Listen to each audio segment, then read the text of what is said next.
ना अभी हम कंप्यूटर से रिलेटेड और एक सॉफ्टवेयर देखते हैं जो है माइक्रोसॉफ्ट एक्सेल। तो माइक्रोसॉफ्ट एक्सेल कुछ इस तरीके का दिखता है। तो अभी माइक्रोसॉफ्ट एक्सेल को यूज करके हमें कौन सी एक्टिविटी करनी है, चलो वो देखते हैं। Using Microsoft Excel, use Microsoft Excel to draw graphs based on the obtain numerical information. आपने अभी अभी एमएस वर्ड यूज किया, तो उसमें आपने अलग अलग इक्वेशन देखे, तो उससे आपको जो न्यूमेरिकल इंफॉर्मेशन मिली है, उन न्यूमेरिकल इंफॉर्मेशन से एक ग्राफ आपको ड्रॉ करना है। और ग्राफ ड्रॉ करने के लिए आपको एमएस माइक्रोसॉफ्ट एक्सेल की मदद लेनी है। तो यहाँ से 20 फ्रेंड्स, सबसे पहले आपको आपके डेस्कटॉप की स्क्रीन पे माइक्रोसॉफ्ट एक्सेल का एक आइकन मिलेगा। उस आइकन पे एक क्लिक कीजिए। जैसे आप उस आइकन पे क्लिक करोगे, फिर आपको फाइल टैब में जाना है। फिर फाइल टैब में न्यू ऑप्शन सिलेक्ट करना है और उसके बाद ब्लैंक ही ऑप्शन सिलेक्ट करना है। सी फाइल टैब में जाके न्यू ऑप्शन सिलेक्ट करना है और उसके बाद ब्लैंक ही ऑप्शन न्यू ऑप्शन सिलेक्ट करना है और उसके बाद ब्लैंक डॉक्यूमेंट ये ऑप्शन आपको सिलेक्ट करना है। Type the information which is to be use to draw the graph on the sheet of the screen. आपके स्क्रीन के सामने आपको एक शीट दिखाई देगी। उस शीट पर ग्राफ ड्रॉ करने के लिए जो जो नेसेसरी इंफॉर्मेशन है, जिस इंफॉर्मेशन का आपको ग्राफ बनाना है, वो इंफॉर्मेशन यहाँ एकदम प्रॉपर तरीके से आपको डालनी है। After you have finish typing, select the information and click on the required graph in the insert tab. एक बार आपकी पूरी टाइपिंग खत्म हो गई है, तो पूरी इंफॉर्मेशन को सिलेक्ट कीजिए और फिर इंसर्ट टैब में जाइए और वहां आपको जो ग्राफ पसंद है वो ग्राफ सिलेक्ट कीजिए। अगर आप इंसर्ट टैब में जाएंगे तो वहां आपको चार्ट ये ऑप्शन मिलेगा। इसी चार्ट में आपको अलग अलग टाइप के ग्राफ्स दिए गए कि कॉलम वाला ग्राफ है, देन लाइन ग्राफ है, फिर पाई के शेप में ग्राफ है, फिर बार ग्राफ है, देन एरिया वाइज भी आपको ग्राफ दिखाया गया है। तो इनमें से आप कोई भी ग्राफ यूज कर सकते हो अपनी इंफॉर्मेशन को रिप्रेजेंट करने के लिए। तो कोई भी एक ग्राफ सिलेक्ट कीजिए, analyse the information using the graph, और फिर उस ग्राफ की मदद से आपके पास जो इंफॉर्मेशन थी उसे एनालाइज यानी उसकी अच्छी से प्रॉपर स्टडी कीजिए। तो फ्रेंड्स, ये था कंप्यूटर का और एक software that is Microsoft Excel, जहां आप आपकी गिवन इंफॉर्मेशन से वो गिवन इंफॉर्मेशन को ग्राफिकली रिप्रेजेंट कर सकते हो, यानी ग्राफ की मदद से रिप्रेजेंट कर सकते हो और उसे प्रॉपरली स्टडी कर सकते हो। तो यहाँ हमने पहले अभी दो सॉफ्टवेयर के बारे में सीखा ना। सॉफ्टवेयर के बारे में जब आप सीख रहे हैं तो हमेशा उसमें आप नया नया डाटा एंटर करते हो। तो उस डाटा को एंटर करते वक्त आपको क्या प्रिकॉशंस लेने चाहिए, चलो वो देखते हैं। What precautions will you take when entering data. जब आप कंप्यूटर में डाटा एंटर कर रहे हो तब आप क्या प्रिकॉशंस यानी क्या सावधानी बरतोगे, ये क्वेश्चन भी आपसे एग्जाम में पूछा जा सकता है। तो सबसे पहला पॉइंट है कि as far as possible the data should be kept in tabular form. जितना पॉसिबल हो सके आपके डाटा को टैबुलर फॉर्म में रखें, यानी टेबल के फॉर्म में रखिए। Different types of data should be entered in different cell. अलग अलग टाइप का डाटा फ्रेंड्स अलग अलग सेल्स में एंटर होना चाहिए। माइक्रोसॉफ्ट एक्सेल में जो बॉक्स है फ्रेंड्स, वो बॉक्स असल में एक सेल होता है। ओके, उस बॉक्स को क्या बुलाते हो आप, एक सेल बुलाते हैं। तो अलग अलग टाइप की इंफॉर्मेशन अलग अलग सेल में ही एंटर होनी चाहिए। Data should B enter neatly and in one flow. Data को आपको एकदम नीट एंड क्लीन मैनर में पुट करना है और एकदम एक फ्लो में पूरा डाटा आपको आपके सॉफ्टवेयर में एंटर करना है। Unnecessary space and special characters should not be use. Unnecessarily extra space छोड़ना या कोई स्पेशल कैरेक्टर यूज करना, जैसे at the rate, then friends slash, okay, exclamatory mark, question mark, ये सारे जो स्पेशल कैरेक्टर है ये आपको नहीं यूज करने हैं जब आप आपका डाटा एंटर कर रहे हैं। मतलब जहां जरूरत है सिर्फ वहां ही यूज कीजिए, अननेसेसरीली कहा भी इन्हें पुट मत कीजिए। Second thing, many times we drag and fill data. बहुत से बार ऐसा होता है कि हम एक जगह से कोई इंफॉर्मेशन ड्रैग करते हैं और उससे पूरा डाटा भर देते हैं. At such times, the smart tag can be used after drag data to fill any data in any manner as required.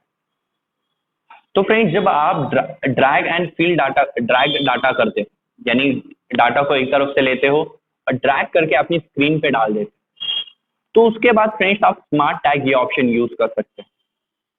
Smart tag की वजह से क्या होगा, आपने जो डाटा ड्रैग करके लाया है उसे आपको जिस तरीके से चाहिए उस तरीके से आप फिल कर सकते हो. ओके, जिस तरीके से, जिस मैनर में उसे अरेंज करना है उस मैनर में उस डाटा को आप फिल कर सकते हो, यानी भर सकते हैं. The next point, once the data has been entered it can be formulated in different way. एक बार अगर अपने डाटा वहां पे एंटर कर दिया है तो उसे आप अलग अलग फॉर्मेट में फ्रेंड, अलग अलग वेज में फॉर्मेट कर सकते हैं. Similarly, we can perform different types of calculations using different formulas. और उसी तरह उसी डाटा पे हम अलग अलग कैलकुलेशंस कर सकते हैं और अलग अलग फॉर्मूलेस को यूज करके. तो फ्रेंड्स, ये है हमारा third point. While using a formula, the equal to sign should be typed first. जब आप कोई फॉर्मूला यूज कर रहे हैं तो उस फॉर्मूले को यूज करते वक्त जो इक्वल टू की साइन है वो सबसे पहले टाइप होनी चाहिए. Similarly, no space should be inserted while typing any formula. जब आप कभी कोई फॉर्मूला टाइप कर रहे हैं तो फॉर्मूला टाइप करते वक्त कोई स्पेस छूटनी नहीं चाहिए.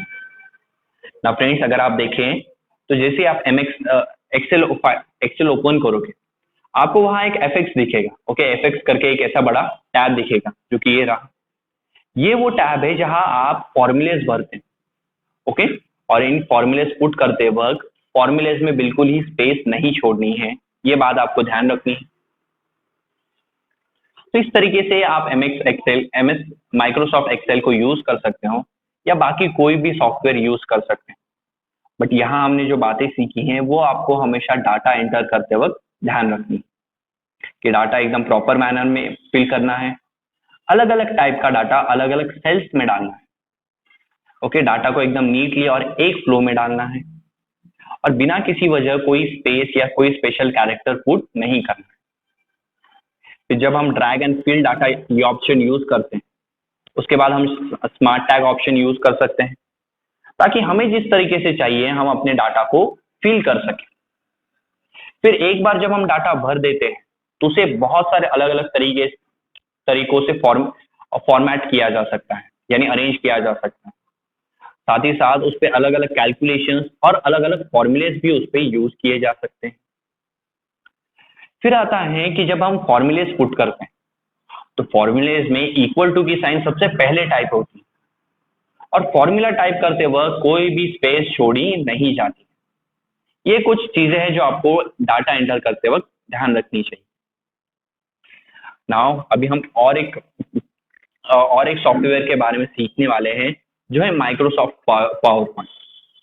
और ये सॉफ्टवेयर शायद से आप अभी आपके स्कूल में भी यूज कर रहे हैं. ओके, आपको आपकी टीचर अलग अलग प्रेजेंटेशन बनाने बोलती है यूजिंग माइक्रोसॉफ्ट पावर पॉइंट. तो चलिए देखते हैं कि माइक्रोसॉफ्ट पावर पॉइंट की मदद से किस तरह हम एक प्रेजेंटेशन बना सकते हैं. तो सबसे पहले आपके डेस्कटॉप पे एक माइक्रोसॉफ्ट पावर पॉइंट करके एक आइकन आएगा, उस आइकन को क्लिक कीजिए. You must have with you the material and the pictures related to topic on which you wish to make the presentation. Friends, presentation बनाते वक्त आपको जिस टॉपिक पे प्रेजेंटेशन बनानी है उस टॉपिक से रिलेटेड सारा मटेरियल और सारी पिक्चर्स आपके पास होनी चाहिए, बिकॉज उनके बिना आप प्रेजेंटेशन बना ही नहीं पाओगे. Select the new option under the file tab and choose the blank side option. Now file type में जाके यहाँ भी सेम है, हमेशा फाइल टाइप में जाना है, न्यू ऑप्शन पे क्लिक करना है और उसके बाद ब्लैंक स्लाइड करके ऑप्शन. यहाँ ब्लैंक डॉक्यूमेंट नहीं आता फ्रेंड्स, यहाँ ब्लैंक स्लाइड ऑप्शन आता है. तो ब्लैंक स्लाइड ऑप्शन पे क्लिक कीजिए, आपके सामने एक ऐसी नई स्लाइड ओपन हो जाएगी. You can select the kind of slide you need according to your presentation.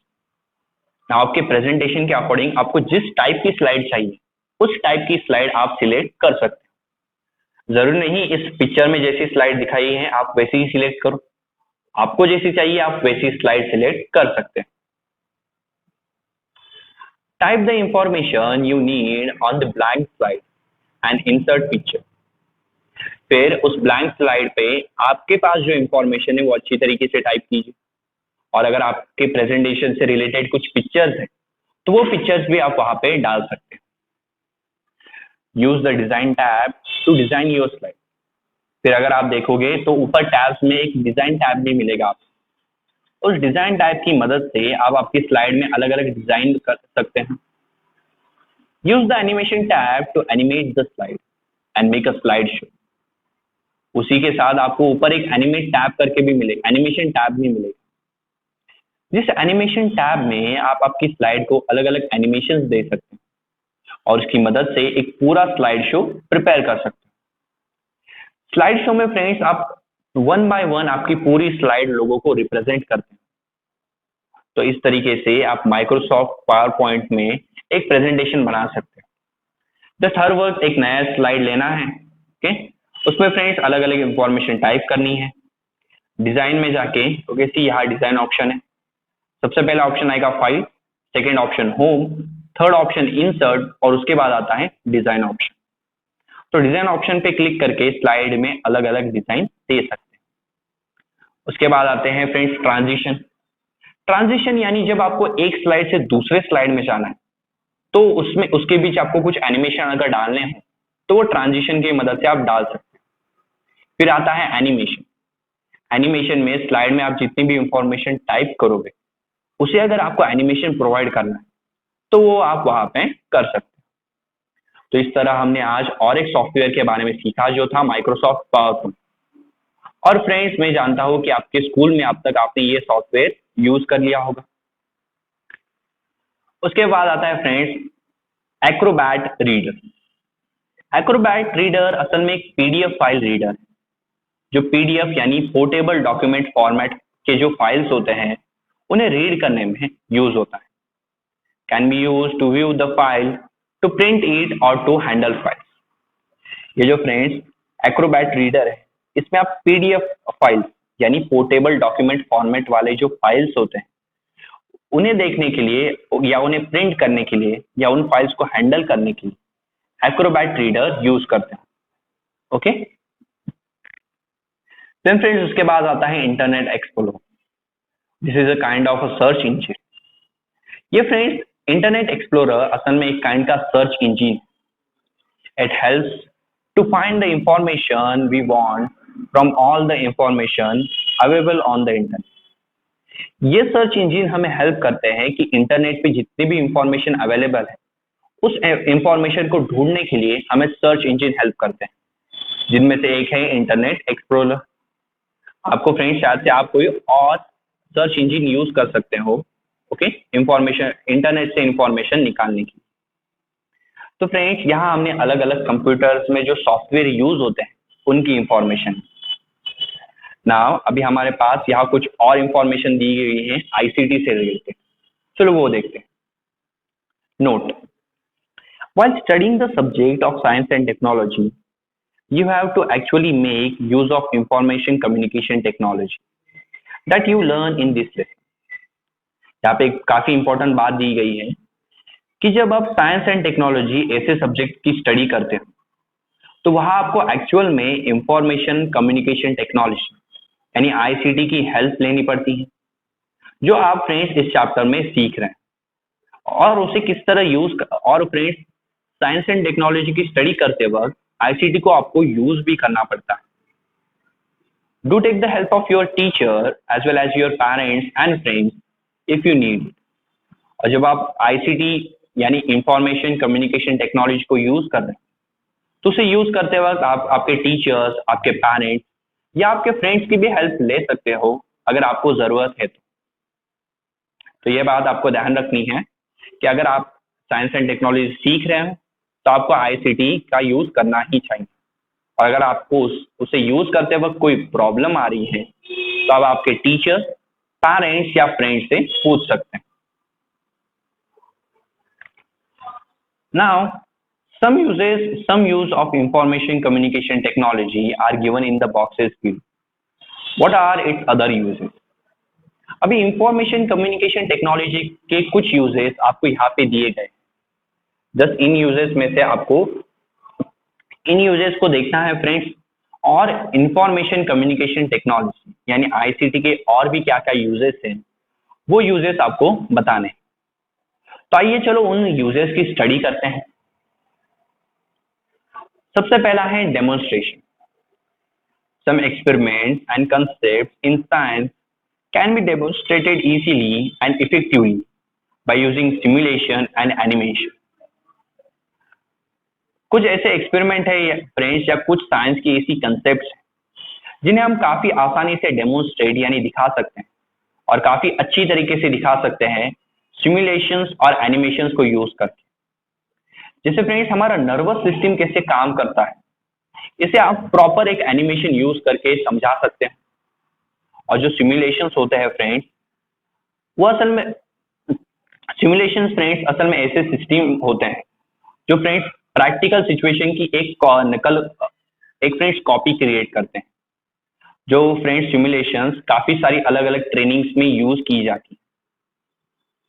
Then friends prediction यानी अनुमान, अलग अलग अनुमान लगाने के लिए भी इंफॉर्मेशन कम्युनिकेशन टेक्नोलॉजी का यूज होता है। Predictions can be made after compiling and processing information. Example metrology.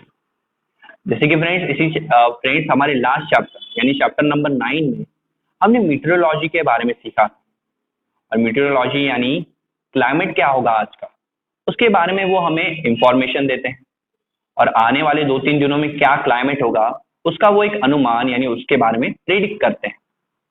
तो ये प्रिडिक्शन भी फ्रेंड्स वो कंप्यूटर के बेसिस पे ही करते हैं, यानी इंफॉर्मेशन कम्युनिकेशन टेक्नोलॉजी को यूज करके ही करते हैं।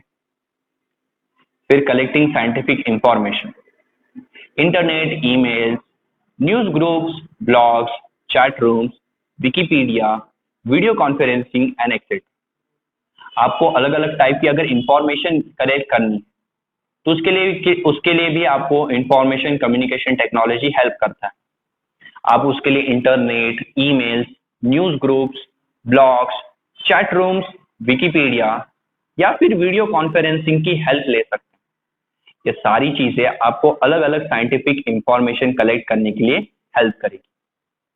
तो यहाँ हमें इंफॉर्मेशन एंड कम्युनिकेशन टेक्नोलॉजी के कुछ यूजेस दिए थे। तो अगर आपसे कभी क्वेश्चन पूछा जाए explain the uses of information communication technology, तब आप वहां पे ये 3 यूजेस लिख सकते हैं और इन्हें इस तरह फ्रेंड्स डिटेल में आपको डिस्क्राइब भी करना पड़ेगा। तो this was all about uses of information and communication technology. अभी हम देखेंगे कि कंप्यूटर फील्ड में आपको क्या क्या अलग अलग अपॉर्चुनिटीज मिलती हैं। सबसे पहली फील्ड है कंप्यूटर में software field. This is an important field. ये काफी इंपॉर्टेंट फील्ड है बिकॉज जो सारे कंप्यूटर्स होते हैं फ्रेंड्स, हर कंप्यूटर में अलग अलग सॉफ्टवेयर होते हैं ताकि वो अच्छे से वर्क कर पाए। Having accepted the challenge of creating software, many companies has entered this field. Software बनाने के इस चैलेंज को एक्सेप्ट करके काफी सारी कंपनीज सॉफ्टवेयर फील्ड में एंटर हो गई। The opportunities in the software field can be classified as follows: application program development, software package development, operating system and utility development, special purpose scientific application. Now software field में आपको काफी अलग अलग opportunities मिलती है जिन्हें आप कुछ इस तरह क्लासिफाई कर सकते हो कि पहले है एप्लीकेशन प्रोग्रामिंग डेवलपमेंट। जो एप्लीकेशंस के अलग अलग प्रोग्राम्स होते हैं उनकी डेवलपमेंट आप कर सकते हो। फिर अलग अलग सॉफ्टवेयर पैकेजेस की आप डेवलपमेंट कर सकते हो। फिर कंप्यूटर में जो ऑपरेटिंग सिस्टम यूज होता है, ओके, और उसकी यूटिलिटी यानी उसकी प्रॉपर जो डेवलपमेंट होती है वो आप कर सकते हैं।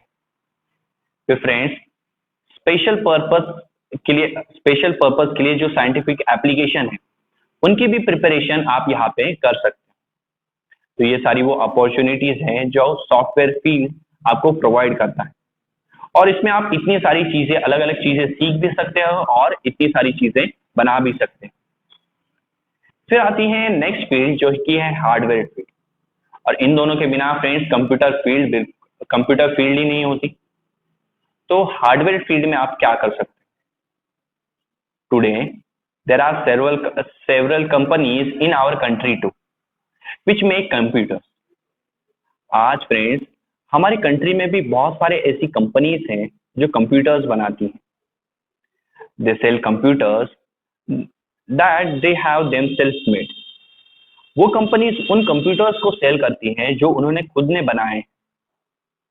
Others sell computers brought from outside as well as repair themselves and take maintenance contract to keep the computers in big companies working efficiently without a break. But जो बाकी के होते हैं फ्रेंड्स, बाकी के फ्रेंड्स बाहर से जो कंप्यूटर आते हैं उन्हें सेल करते हैं, okay, as well as friends उन्हें प्रॉपरली रिपेयर करते हैं। और फ्रेंड्स साथ ही साथ जो बड़ी बड़ी कंपनियां आते हैं उन बड़ी कंपनियों से मेंटेनेंस के कॉन्ट्रैक्ट लेते हैं। यानी ये कंपनी क्या करती हैं, जो बड़े बड़े कंपनीज हैं उनमें कंप्यूटर्स लगते होंगे, तो उन कंप्यूटर्स को प्रॉपर मेंटेनेंस करने का काम ये अपने पास लेती है, ताकि बड़ी बड़ी कंपनियों का वर्क बिना रुके इजीली चलता रहे। Plenty of jobs are available. Hardware field में फ्रेंड्स बहुत सारी jobs available. There are jobs opportunities in hardware designing, hardware production, hardware assembly and testing, hardware maintenance, servicing and repair. अगर आप देखोगे हार्डवेयर फील्ड में बहुत सारी जॉब की अपॉर्चुनिटीज है। आप हार्डवेयर को डिजाइन कर सकते हो, हार्डवेयर के प्रोडक्शन में जा सकते हो, फिर हार्डवेयर को असेंबल और उसकी टेस्टिंग भी कर सकते हैं। फिर आता है हार्डवेयर को प्रॉपर मेंटेन करना, उसकी सर्विसिंग करना या उसको रिपेयर करना। इन सारे फील्ड में फ्रेंड्स आप एंटर कर सकते हो, बिकॉज ये आपके लिए जॉब की एक काफी अच्छी अपॉर्चुनिटी है। फिर आती है नेक्स्ट फील्ड जो है कि है ट्रेनिंग। तो training of new entrance for various jobs is a vast field. It is very important to have dedicated teachers who are competent in the field of computers.